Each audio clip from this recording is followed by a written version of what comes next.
జగన్మోహన్ రెడ్డి సీఎంగా ఉన్నప్పుడు లలిత హాస్పిటల్లో నేను చూపించుకున్నానండి. సత్యంగా చెబుతున్నా.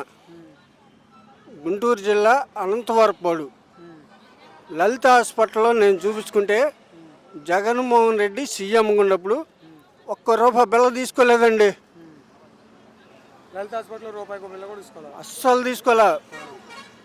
బిల్లలు కూడా అన్నీ కూడా నా గుండెకి బెజ్జం పడ్డదని చూశారు. ఇప్పుడు ఏమి లేదు, చాలా హ్యాపీగా ఉండ. ఈసారి జగన్ వచ్చాడనుకో మంచి చేద్దామని ఒక మనసే కానీ ఆయన మనసులో ఏ ఉద్దేశం లేదు. అందరికీ మంచి చేయాలి. అది రాజశేఖర రెడ్డి మంచి చేయాలని ఆయనకు ఒక మనసు ఉంది. ఆయన కొడుకు జగన్మోహన్ రెడ్డి అందరికీ మంచి చేస్తాడు.